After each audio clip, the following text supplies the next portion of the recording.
বাড়িতে যদি হঠাৎ করে অতিথি চলে আসে আর মাছের পরিমাণটা যদি খুব বেশি নাও থাকে তাহলে কোনো সমস্যা নেই। এইভাবে পড়ে থাকা ২-১ টুকরো মাছ দিয়ে কিন্তু আপনারা এই রেসিপিটি বানিয়ে অতিথিদের সামনে তুলে ধরতে পারেন। তারা কিন্তু খেয়ে একদম বুঝতেই পারবে না যেটা মাছ না মাংস। অনেক সময় দেখতে পাবেন ফ্রিজের কোণে ২-১ টুকরো কিন্তু মাছ পড়ে থাকে। আর সেই পড়ে থাকা ২-১ টুকরো মাছ দিয়ে কিন্তু আপনারা বানিয়ে নিতে পারবেন পুরো পরিবারের জন্য একটি দুর্দান্ত স্বাদের রেসিপি। যে রেসিপিটি কিন্তু গরম ভাতের সাথে খেতে একদম জাস্ট দুর্দান্ত লাগে। নমস্কার বন্ধুরা, অনুভা রান্নাঘরে আরও একটি নতুন পর্বে সবাইকে স্বাগত জানাচ্ছি। বন্ধুরা, আজকে আমি এই ঘরের কোণেই পড়ে থাকা ফ্রিজে ২-১ টুকরো মাছ দিয়ে আপনাদের তৈরি করে দেখাবো দুর্দান্ত স্বাদের একটা রেসিপি। আর সেই জন্য এখানে নিয়েছি কিছুটা পরিমাণে রুই মাছ। এখানে কিন্তু আপনারা রুই মাছের পরিবর্তে কাতলা মাছ দিয়েও রেসিপিটা করতে পারেন, খেতে দুর্দান্ত লাগবে। আর এই মাছগুলোকে কিন্তু আমি এইভাবে একটু ছোট ছোট করে টুকরো করে কেটে নিয়েছি। তবে কিন্তু খুব বেশি ছোট করে কাটলে হবে না, তাহলে কিন্তু আবার খেতে ভালো লাগবে না। এবার আমি এই মাছটাকে জাস্ট একটু ম্যারিনেট করে নেব। সেই জন্য নিয়েছি হাফ পাতিলেবুর রস। এতে করে কি হবে, মাছের ভিতরে যে আষ্টে গন্ধটা আছে সেটা কিন্তু একদমই থাকবে না। যারা কোনো বড় ধরনের মাছ খেতে একদমই পছন্দ করে না তারা কিন্তু এইভাবে এই রেসিপিটি একবার করে দেখতে পারেন। কথা দিচ্ছি, এইভাবে একবার খেলে কিন্তু বারবারই খেতে মন চাইবে।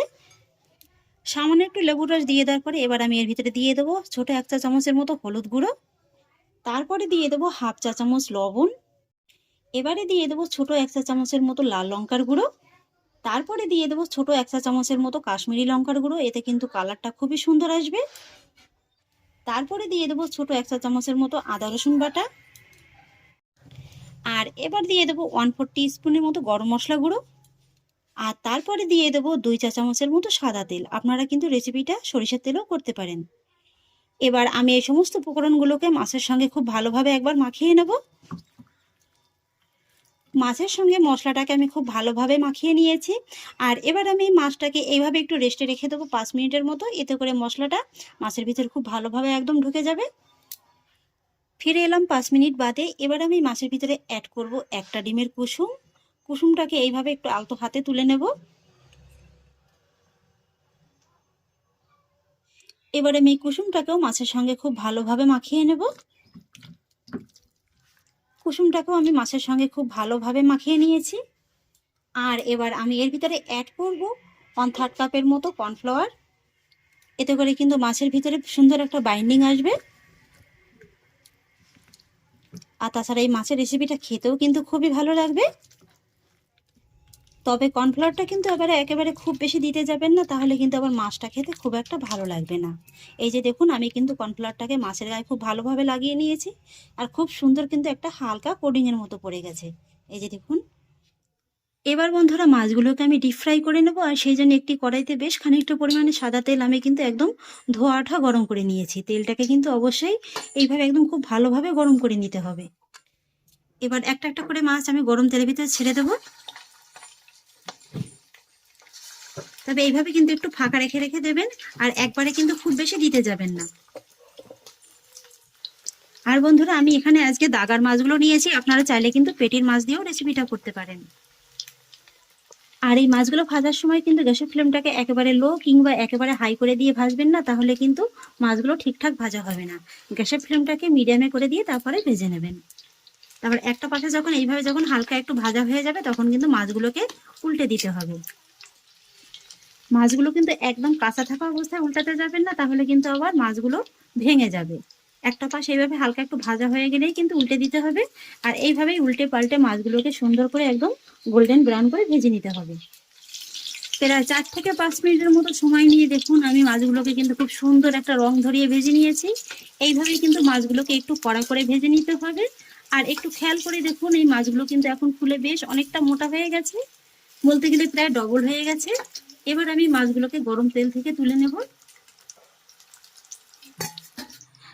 আর এইভাবে ভেজে কিন্তু আপনারা সন্ধ্যার টিফিনে চায়ের সঙ্গে ফিশ ফ্রাই হিসেবেও খেতে পারেন। খেতে কিন্তু জাস্ট অসাধারণ লাগবে।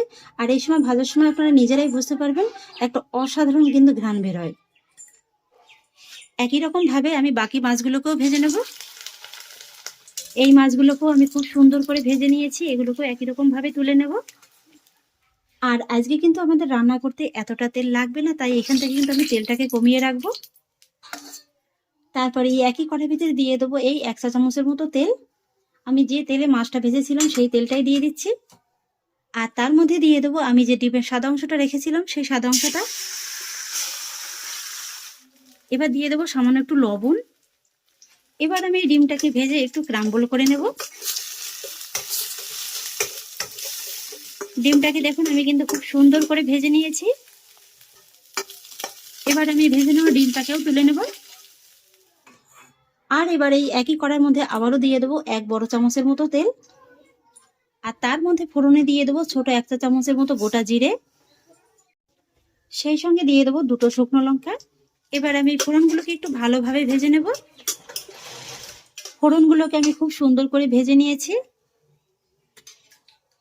এবার আমি এর ভিতরে অ্যাড করব মিডিয়াম সাইজের 2টো পেঁয়াজ কুচি। পেঁয়াজটাকেও এবার আমি খুব ভালোভাবে ভেজে নেব। এখানে কিন্তু বন্ধুরা মিডিয়াম ফ্লেমে পেঁয়াজটাকে একটু লালচে করে ভেজে নিতে হবে। পেঁয়াজটাকে আমি খুব সুন্দর একটা লালচে রং ধরিয়ে ভেজে নিয়েছি, এই যে দেখুন। আর এবার আমি এর ভিতরে অ্যাড করব 8 থেকে 10 কোয়ার মতো রসুন। রসুনটা কিন্তু আমি শুরুতেই দিলাম না, এইভাবে কিন্তু পেঁয়াজটাকে ভাজার পরে দিয়ে দিতে হবে। যেহেতু রসুনটা খুব তাড়াতাড়ি একদম গলে যায়, আর শুরুতেই যদি দেওয়া হয় না তাহলে কিন্তু রসুনের গায়ে একদম খুব সহজে একটা লালচে রং ধরে পুড়ে যেতে পারে। তাই এইভাবে কিন্তু পেঁয়াজটা ভাজার পরে রসুনটাকে দিয়ে দিতে হবে। রসুনটা দেওয়ার পরও আরো কয়েক সেকেন্ডের মতো এইভাবে একটু ভেজে নিতে হবে। আরো কয়েক সেকেন্ড এইভাবে একটু ভেজে নেওয়ার পরে এবার আমি এর ভিতরে অ্যাড করব মিডিয়াম সাইজের 2টো পাকা টমেটো কুচি। একটু ভালোভাবে নেড়ে চেড়ে মিশিয়ে নেব। আর তারপর এর মধ্যে অ্যাড করব স্বাদ অনুযায়ী লবণ। লবণটা কিন্তু এখানে একটু বুঝেই দেবেন, যেহেতু মাছটা ম্যারিনেট করার সময় দেওয়া হয়েছিল। এবার কিন্তু এই যে পেঁয়াজের সঙ্গে টমেটোটাকে খুব ভালোভাবে একটু কষিয়ে নিতে হবে। টমেটোটাকে আমি খুব সুন্দর করে কষিয়ে নিয়েছি। এবার আমি এর ভিতরে অ্যাড করব সামান্য একটু জল, যাতে করে মশলাটা পুড়ে না যেতে পারে। তারপরে অ্যাড করব 1.5 চা চামচ আদা রসুন বাটা। এবার কয়েকটি গুঁড়ো মশলার উপকরণ অ্যাড করব, সেই জন্য প্রথমেই দিয়ে দিচ্ছি ছোট 1/2 চা চামচ হলুদ গুঁড়ো, ছোট 1 চা চামচ লাল লঙ্কার গুঁড়ো, ছোট 1 চা চামচ কাশ্মীরি লঙ্কার গুঁড়ো, সেই সঙ্গে দিয়ে দিচ্ছি বড় 1 চা চামচ ধনে গুঁড়ো, আর দিয়ে দিচ্ছি ছোট 1 চা চামচ জিরে গুঁড়ো, আর একই সঙ্গে দিয়ে দিচ্ছি ছোট 1 চা চামচ গরম মশলা গুঁড়ো। এবার এই মশলাগুলোকে আগের মশলার সঙ্গে খুব ভালোভাবে নেড়েচেড়ে মিশিয়ে নেব। আর তারপর লো ফ্লেমে এই মশলাটাকে খুব ভালোভাবে কষিয়ে নেব। ঢাকাটাকে এবার তুলে নিচ্ছি। মশলাটাকে দেখুন আমি কিন্তু খুব সুন্দর করে কষিয়ে নিয়েছি। এই যে দেখুন তেলটা কিন্তু খুব ভালোভাবে একদম ছেড়ে দিয়েছে। তবে আমি কিন্তু ঢাকাটাকে তুলে মাঝে মাঝে 2-1 বার একটু নেড়ে চেড়ে দিয়েছি, তা নাহলে কিন্তু আবার নিচ থেকে ধরে যাবে। আর এবার আমি কষিয়ে নেওয়া মশলার ভিতরে অ্যাড করব বড় সাইজের একটা পেঁয়াজ। পেঁয়াজটাকে আমি এইভাবে একটু কেটে পার্টগুলোকে আলাদা করে নিয়েছি। আর সেই সঙ্গে অ্যাড করব মিডিয়াম সাইজের একটা ক্যাপসিকামের অর্ধেকটা। ক্যাপসিকামটাকেও আমি এইভাবে একটু বড় বড় করে কেটে নিয়েছি। এবার ক্যাপসিকাম আর পেঁয়াজটাকে এই মশলার সঙ্গে 1 থেকে 2 মিনিটের মতো একটু কষিয়ে নেব। এগুলো কিন্তু একদম শুরুতেই দিতে যাবেন না, তাহলে কিন্তু এগুলো একদম ওভারকুক হয়ে যাবে, খেতে ভালো লাগবে না। আর এগুলো কষানোর সময় কিন্তু গ্যাসের ফ্লেমটাকে মিডিয়ামে রাখতে হবে। পেঁয়াজ আর ক্যাপসিকামটাকেও আমি কিন্তু মশলার সঙ্গে খুব ভালোভাবে একটু কষিয়ে নিয়েছি। আর এবার আমি এর ভিতরে অ্যাড করব ভেজে রাখা মাছের টুকরোগুলো। মাছটাকেও কিন্তু এই মশলার সঙ্গে 1 থেকে 2 মিনিটের মতো একটু ভালোভাবে কষিয়ে নিতে হবে। মাছটাকেও আমি মশলার সঙ্গে কিন্তু 1 থেকে 2 মিনিটের মতো একটু এইভাবে কষিয়ে নিয়েছি। এবার আমি এর ভিতরে অ্যাড করব এরকম ছোট বাটি দেখে 2 বাটির মতো জল। এখানে কিন্তু বন্ধুরা রেসিপিটা খুব বেশি একেবারে ঝোল ঝোল হবে না, একেবারে কিন্তু শুকনো শুকনোও হবে না। জলের সঙ্গে মাছটাকে একটু ভালোভাবে নেড়েচেড়ে মিশিয়ে নেব। গ্রেভির সঙ্গে আমি মাছটাকে খুব ভালোভাবে নেড়েচেড়ে মিশিয়ে নিয়েছি। আর এবার আমি এর ভিতরে অ্যাড করব আমি যে ডিমের সাদা অংশটা ভেজে রেখেছিলাম সেই সাদা অংশটা। এটাকেও মাছের সঙ্গে খুব ভালোভাবে মিশিয়ে নেব। আর এই সময়টাতে না আপনারা একটু লবণটাকে চেক করে নেবেন, যদি কম মনে হয় তাহলে একটু এই সময়টাতেই কিন্তু দিয়ে নেবেন।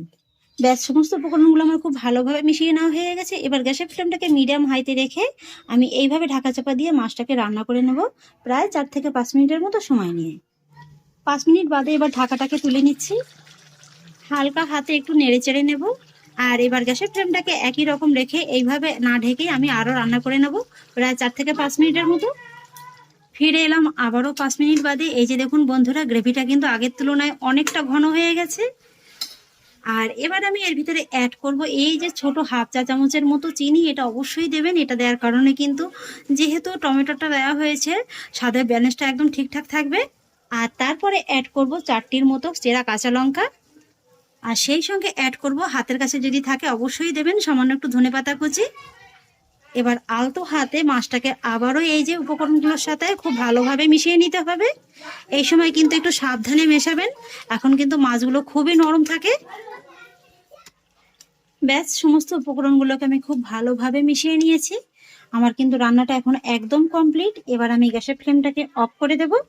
তারপর ঢাকা চাপা দিয়ে 2 মিনিটের মতো এভাবে একটু রেখে দেব। বাড়িতে যদি হঠাৎ করে অতিথি চলে আসে আর মাছের পরিমাণটা যদি খুব বেশি নাও থাকে, তাহলে কোনো সমস্যা নেই। এইভাবে পড়ে থাকা 2 টুকরো মাছ দিয়ে কিন্তু আপনারা এই রেসিপিটি বানিয়ে অতিথিদের সামনে তুলে ধরতে পারেন। তারা কিন্তু খেয়ে একদম বুঝতেই পারবে না যেটা মাছ না মাংস। আর আমি আগেও বলেছি, এই রেসিপিটা গরম গরম ভাতের সঙ্গে খেতে কিন্তু জাস্ট অসাধারণ লাগে। এছাড়া কিন্তু আপনারা ফ্রাইড রাইসের সঙ্গেও খেতে পারেন। কি বন্ধুরা, দেখে শিখে নিলেন তো ঘরে পড়ে থাকা 2 টুকরো মাছ দিয়ে কিভাবে এরকম পুরো পরিবারের জন্য দুর্দান্ত স্বাদের একটা রেসিপি তৈরি করা যায়। তাহলে আশা করছি বন্ধুরা, আমার আজকের এই রেসিপিটি আপনাদেরও খুব ভালো লেগেছে। যদি ভালো লেগে থাকে তাহলে আমাকে অবশ্যই একটা লাইক এবং কমেন্ট করবেন, সেই সঙ্গে বন্ধুদের সঙ্গে শেয়ার করবেন। আর প্লিজ বন্ধুরা, যদি আমার পরিবারের নতুন সদস্য হয়ে থাকেন তাহলে একটা সাবস্ক্রাইব করে পাশে থাকা বেল আইকনটি প্রেস করে দেবেন। ফিরে আসছি এরকমই পরের অন্য কোনো নতুন রেসিপি নিয়ে। সবাই ভালো থাকুন, সুস্থ থাকুন। ধন্যবাদ।